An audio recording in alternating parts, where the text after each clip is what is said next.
Hey guys, so I am sitting out on my deck at home and I have been organising out my bulbs. Now I have two types of bulbs. I have the ones that I managed to dig up from the old allotment. I didn't get as many as I wanted though, a lot of those have been lost, which meant I got to go bulb shopping. So I have a lot of new bulbs as well, which I am very excited about.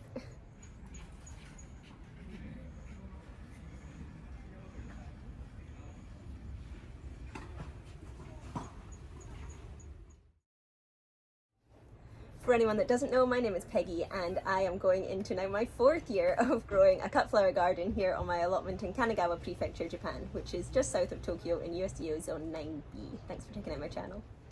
For anyone that's not been following along, a quick recap. So my garden is like most gardens in suburban Japan.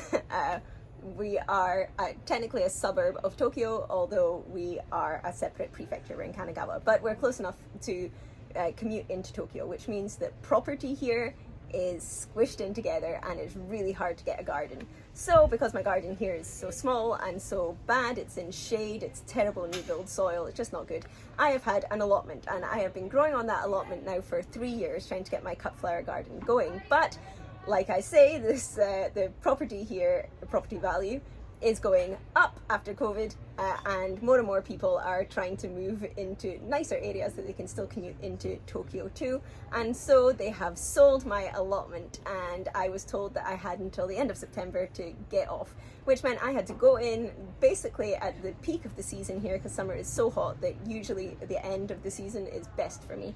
I've had to go in and dig up everything from there and move it to a new allotment that I've found. On doing that, I lost so many things. Things obviously like my zinnia and my cosmos, which would not transplant, just wasn't going to happen, have gone. I had to cut other things short. So I cut back all of my yarrow and my rudbeckia so that I could transplant it easier. I'm hoping that some things are going to survive. I would really like to still be able to get some cuttings from my chrysanthemum and my straw flower, but they're looking a bit dodgy. They didn't like the transplant. So I really don't know what I'm going to get for the rest of this season, which means I've been able to concentrate a lot on my spring season. And so I've got all the bulbs that I dug up and then a lot more that I have gone out and bought. Let's have a look. Okay, first up, daffodil. I did not have very many daffodil in my garden last year because the bulbs here are so expensive. Now, I grew up in Aberdeenshire in Scotland, which is known for its daffodils. They are a massive daffodil producer. There are daffodils when you drive into Aberdeen, all up the sides of the roads, all the roundabouts, they're just covered in daffodils. So the idea of having to pay a lot of money for a daffodil bulb, yeah, it's uncomfortable for me. But I've had to admit that in Japan, it's not the same, and daffodil bulbs are really expensive. So I didn't have very many in the garden, but I think the ones that I did have when I've dug them up, they're beasts. And they've got good root systems on them. Look at that one. Massive. So I've managed to collect quite a lot of them. The thing is, I didn't have very many in my garden, and when I look at the bulbs that I've kind of dug up and organised as what I think are daffodils, there's a lot more than I think I had in there. So this is my daffodil pile. Now they do say that daffodils will divide. You can see some of them have started to do so already. They say it would take about 4 years to get a new bulb. So you get about a quarter more for every year. You get a quarter more bulbs. So I mean, that one's going to put up for me this year. This one you can see, although it's not put up a separate shoot, there's definitely kind of 2 separate bulbous bits there. So this one as well has started to divide for me as well. So, you know, okay, these are big and they came out of definitely where I had planted my daffodil. So these are all definitely daffodil bulbs. And then I get these ones, which I think are daffodil, but I'm not 100% sure. What do you guys think? Daffodil, not daffodil? He looks a different shape. Definitely daffodil. Not very sure. So I decided that I like the daffodils so much. They come up nice and early. They smell beautiful. They're on lovely long stems. And I like how many weird ones you can get now. So I went daffodil shopping. I ended up buying this, which is a mix of kind of yellow frilly ones and white frilly ones. And then I got some of these, which are the yellow and orange mix. I got some more of the kind of white and yellow fluffy ones. I think these are slightly different though. If you look, This one, oh, the white one, is kind of slightly fluffier in the middle and not quite as yellow, whereas that's definitely more of a swirled mix. And then I got some of these cute little kind of more traditional daffodil shape, but with the more interesting colour. So I've ended up with 20 new daffodil bulbs, which I'm really happy about, plus the ones from last year and the mystery bulbs at the end, which may or may not be daffodil. Let's wait and see. So next up is anemone. I have grown an anemone. I really like them. Again, they come in super early for me. I actually had my first cut of these this year in February, although I wasn't properly harvesting from them till kind of the end of March, beginning of April. I could not find any of these. Now, the first year, I didn't know if I was going to get my allotment back, so I grew all of my spring bulbs in containers, and when I dug through my anemone container, I didn't think I could find any of the corms left again.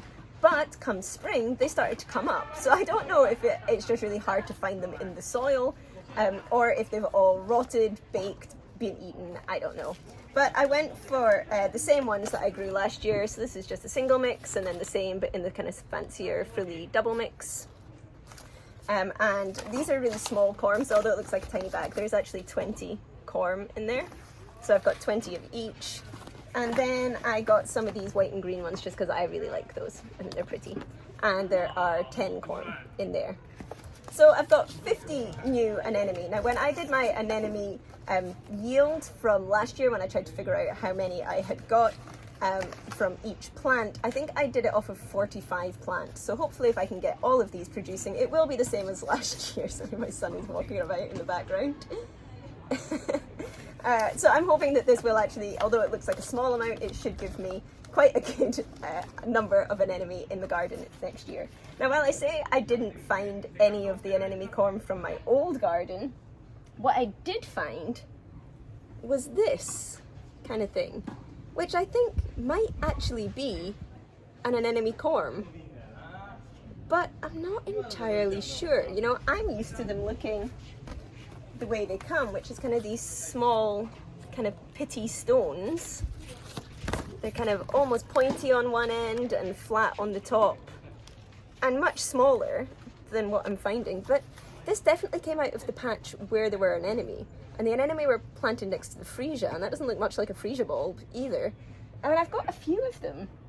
Here's another one. See, that looks more flat on top, but then I've got these little bits coming out here. So I don't know if these are if anyone's dug up their anemone before, can you tell me, is this what they look like in the second year if you're actually going to replant them? I mean, I've got loads of them like this, and I really can't think what else they might be. This kind of looks like the mother corm though from last year, just kind of much bigger with all these wee ones coming out it. So maybe I have some. I mean, I only have 1, 2, 3, 4, 5. And see, that looks like a more traditional. That looks kind of what you would more expect a covered in mud anemone corm to look like, but it was in the same area as these ones. So 1, 2, 3, 4, 5, 6, 7, 8 possibly weird looking mutated anemone corm as well. I'm going to plant them in that area and see what happens. I'll plant them in a separate line though, so I know what they actually are at the end. So possibly 58 anemone. Next up, ranunculus. I love ranunculus. Again, I had this growing in containers in my first year, but when I dug that up, I found loads of them. And not only that, they had all started to branch off and make little ones as well. And those were the ones that I planted out. Now, I did buy some new corms last year as well, and they were bigger and they were fancier, and I wanted to do an experiment to see how the big ones compared to the old ones in production, but all of my new ones rotted out in the pre-sprouting phase, so I couldn't do that. But I did have a load of ranunculus, so the 2-year-old ranunculus did really, really well. But when I dug them up this time, I found 7. In total, out of about 50, I think, that I planted, I found 7. So again, I don't know if it was just harder to find them this time, or if, again, they have been eaten or just rotted away. But yeah, 7 is what I was left with, which again is very disappointing because they're so expensive to buy here. But buy I did. So first I could only really find the rough mixes like this. And you only get 8 of these in a pack, so not very many. And you're kind of, yeah, like bright yellows, bright pinks, not really the colours I like to work with. So, yeah, I was a little disappointed thinking, oh, I'm just going to end up with these ones again. But then online, I found these, which don't look very pretty in this bag. But these are kind of the salmon peachy ones that I have been trying to get for a really, really long time. And I finally found someone online selling them, and I've managed to get 10 of these corms. And, you know, they're not massive corms. Some of them are definitely bigger than others, but they look like a pretty decent sized corm. So I'm really excited to get these in the ground and finally get some of the kind of softer pastelier colours that I was hoping for. But as well as that, these are falling out all over the place, sorry.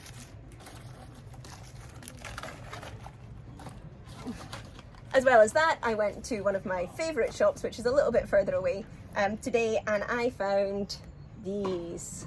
Now this is much more my colour spectrum, and it will go really nicely with some of the tulips and things that I have planted that hopefully will be coming up at the same time. So I'm really excited that I found these beautiful purple ones.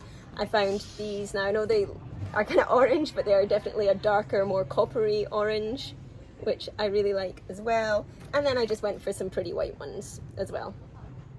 So I do have, with the salmon and the purple and the copper, these are much more the colours that I like. So maybe it was a blessing that I needed to go out and buy more ranunculus corm, because I got nicer colours and ones that I'm really excited to grow this year.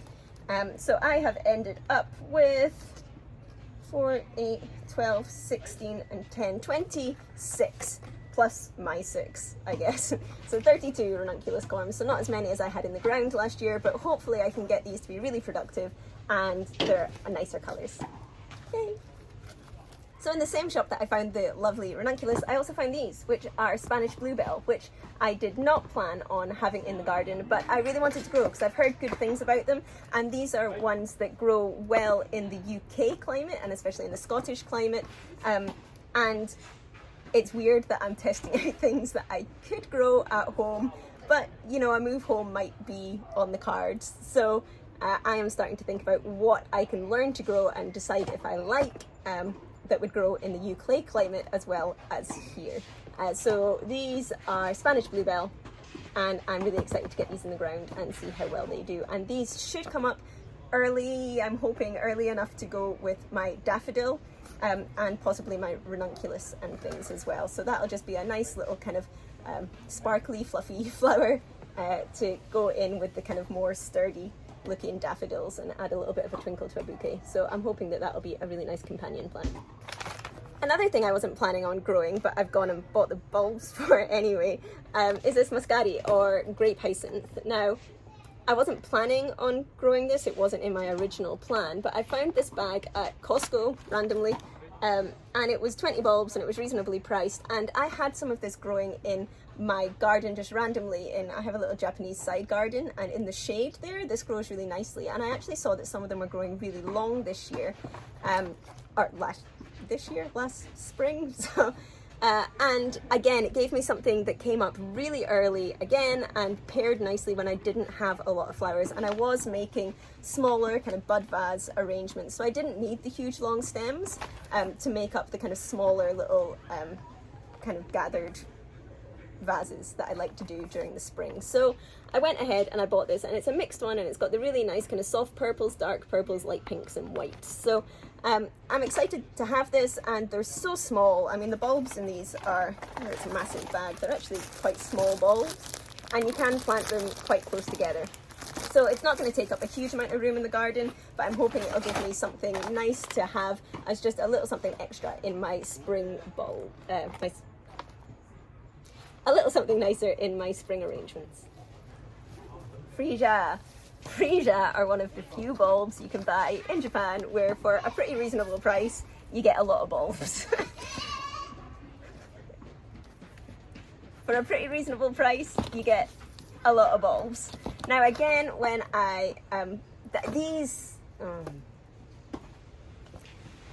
My freesia last year I found really disappointing, infuriating. They came up so well kind of towards the end of the year. They were looking green and lush, and then a snap of cold came and they all died back. So I've decided that this year I'm gonna have to replant them, but I'm gonna put them under a tunnel.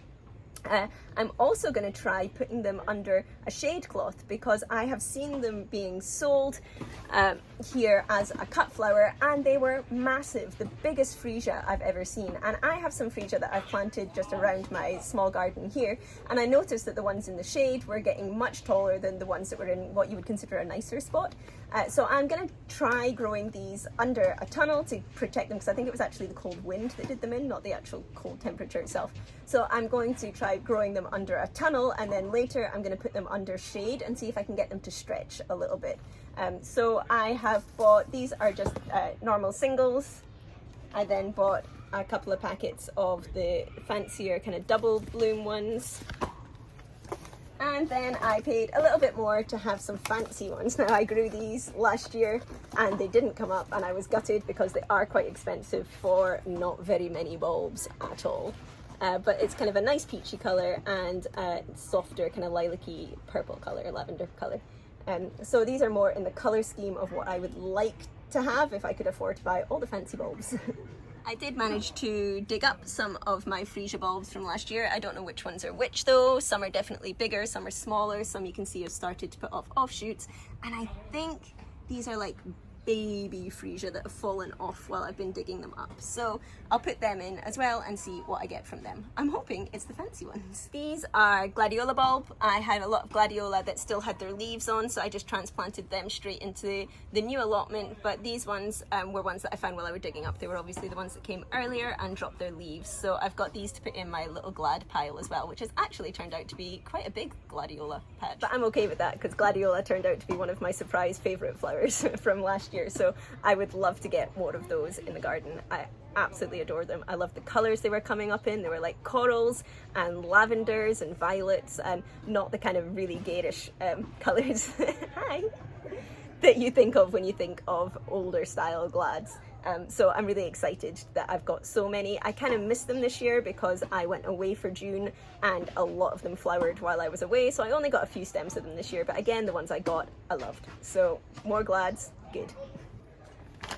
Then I have tulip. Now, I had 4 rows in my old allotment. I have dug up 3 of them, and the one I haven't done yet is my dahlia, which I interplanted with my tulip, and that worked really well, because my tulip came up, and then as they were dying back and I was waiting for the foliage to go down, instead of that being a bit of the garden I couldn't use, that is exactly when the dahlia started to come up.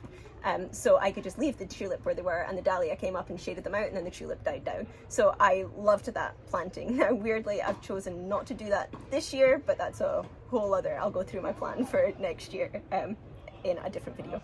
But it was a really good planting scheme. But because I haven't dug that up, because I want to still be cutting from my dahlia for as long as possible, and my plan is to actually go to the garden tomorrow and finish digging up the dahlia and the tulip. I don't really know what I'm going to find there, but I'm hoping, tulip bulbs are pretty big.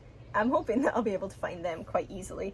But again, I found a cheap mix of tulip at Costco last time I was there, so I decided to buy them. And this one actually has some red in, and for some reason I don't have any red tulip at all. Now, red is quite a hard colour to work with. It doesn't fit in with the rest of my colour palette so well. I did end up with a lot of red ranunculus last year, and I was making all red bouquets because I didn't really know how to match them with the other colours. They just looked a bit weird. So maybe with some red tulip this year, although I'm just looking over at my ranunculus and I don't have any red in there at all, but there's some red freesia and stuff. But yeah, so this is a bit of a different colour mix. Now, I do have some purple in my garden already, but it is a much darker purple, so this is slightly lighter, and I've already got lots of pink, but you know, it's Eastery time, kind of pink colour works. So I got more of these. I also then found these. What? Black tulips. I mean, black. So I have some really dark tulip in my garden, and they went really beautifully with my black ball. Is that what they call black ball cosmos? No, black ball cornflower. And I love the pairing of them, but they definitely are purple, a very dark purple, and if the light shines on them, they kind of have a reddy glint to them. I absolutely adore them though, but when I saw these, now these are single tulip, and I haven't bought any other single tulip because I just find them a bit dull and boring. Sorry. So most of my tulip are the kind of huge, big, frilly looking ones. But when I saw these, I was like, yeah, come on, I need those. So I have some black tulip going in my garden because what says springtime more than black flowers, huh? Yeah, I know, it's a personal taste. Sorry. So then the only other thing I've bought are some hyacinth. Now, I had some hyacinth come up in the garden, which surprised me because I didn't plant any hyacinth.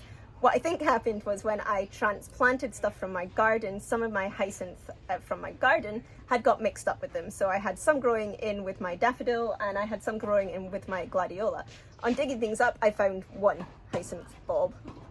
Unless some of these mystery, well, no, they're not big enough, no. One hyacinth bulb, which is disappointing because I really like these as well, and again, because they were growing slightly in shade, they got really tall. So again, I'm going to be putting these under a shade cloth as well this year. But I decided to go out and get more hyacinth, but I couldn't find any kind of nicer ones that I liked in the shop, so I bought some online, and I'm trying to get them out the bag.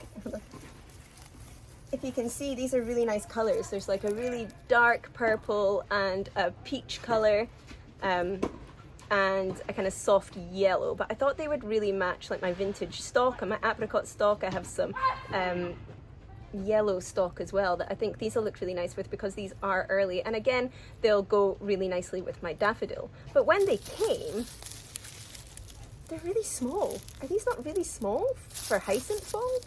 I mean, I'm used to a hyacinth bulb looking like that. So I don't know. I'm skeptical as to how big a flower these are actually going to give me. I mean, I'm hoping for the best.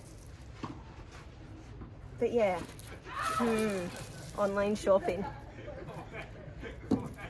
Let's wait and see. And so the only things I have left are mystery bulbs. So I've talked about these weird shaped mystery mystery bulbs. These possibly daffodil mystery bulbs.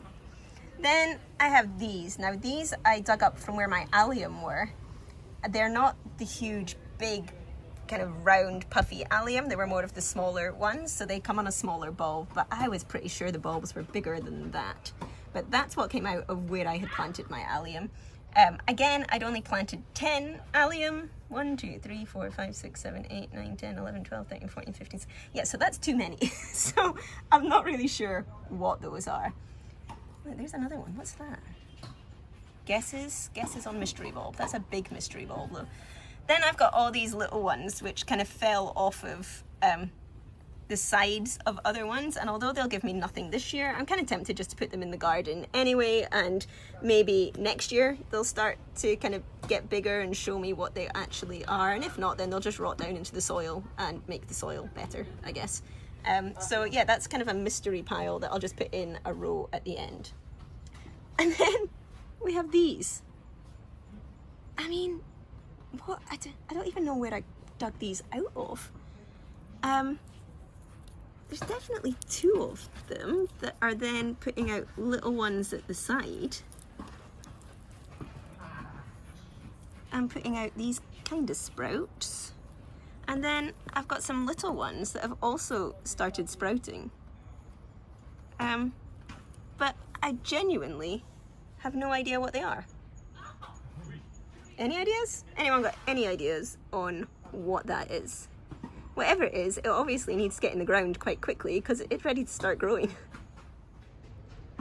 So tomorrow I am going to head back down to the old allotment and dig up my dahlia and my tulip, and they will be the last things to come out of the garden and the last bulbs, obviously. And so I really kind of, you know, once you get everything, you're like, okay, let's get it in the ground. And for some people, if I was in Scotland, I would be starting stuff now, but I'm not. I'm in Japan. And it's roasting. This is my sunburn from today. Nice look, huh? I mean, it's still hot.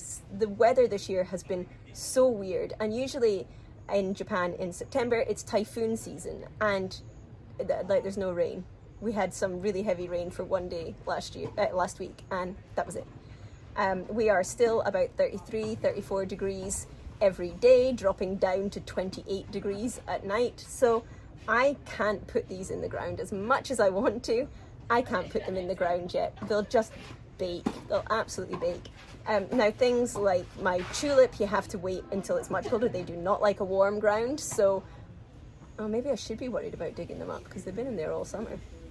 But they don't like a warm ground, so they were the last thing I put in last year. I put them in at the end of November because that's when it starts cooling down here.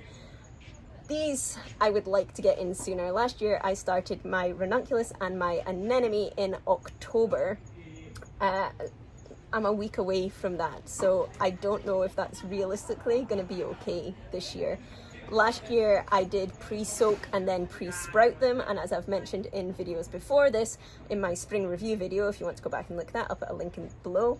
I'm not going to do that this year. I'm going to pre-soak them, obviously, so they're nice and juicy going into the ground, but because we don't get so cold here and they will be going into a still quite warm ground, I'm not going to bother pre-sprouting them because I lost so many to mold. I don't really have a suitable place to do it here. There wasn't good air circulation. And it just didn't seem to be doing them any favors. Plus, I don't need to. The reason that most people pre-sprout is to make sure that they're putting a viable plant into the ground. And, you know, if they don't come, they don't come, whatever. So I'm not going to pre-sprout them this year. So I'm stuck. I mean, I'm going to have to put these guys in somewhere pretty soon. But I don't know when to start putting the rest of the stuff in. I'm really hoping that usually the weather turns quite quickly, but who knows? Who knows this year what's going to go on? So I'm just kind of sitting with all of these bulbs, trying to be patient, and I'm not very good at being patient. So yeah, I can't even do any more bulb shopping. I've already bought more things than I planned to buy. I've got no more room in the garden to put them in, so I really don't know what I'm going to do with all of these bulbs. What I'm going to do right now though is put these all into paper bags. They need to be able to breathe. If you put them into a plastic bag to keep them, they're going to sweat a little and then they'll get moist and then they'll get moldy and they'll rot and you'll lose them all. So I'm going to put these all into individual bags of what they are and mysteries, and keep them for as long as I can possibly be patient, or until it actually bloody cools down. I'm so tired of being hot and sweaty all the time. Just needs to stop. It's September. Cool down. Yeah, so we're gonna bag them. So I'm really happy with what I've got here. I've got much more daffodil, which I really wanted. I feel like I'm kind of honing my color palette a bit more and actually managing to find the bulbs in those colors that I wanted. So I'm really excited about how all of this is going to come together in spring. With the exception of the black tulip, which aren't going to match anything else, but they're pretty. So what do you guys think? Do you like it? What do you think my mystery bulbs are? Please, please help me out if you know what they are. And also let me know what you're growing. If there's anything that you're growing that is the same or that you have experience with and maybe some tips, or if there's anything different that you're growing that you think, oh, I should really, Peggy, you need to put that in your garden. Please do let me know in the comments. I'm always excited to see what you guys are doing and what you can suggest for me. But that is it for me now. I am going to go to bed early because I have to do a lot of digging tomorrow. Yay, hot and mosquito-y.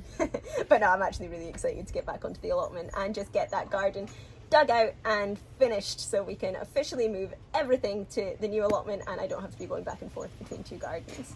So that is all from me. This week I will give you an update on how the new garden is doing and how the transplants are doing next week. If you want to see that, you want to follow along and see what happens with all of these bulbs, then remember to hit the subscribe button. And if you want to see what I do with all the flowers from my garden, you can check out my Instagram, which is From the Witch's Garden, and there is a link to that below as well. And I will see you guys next week. Bye!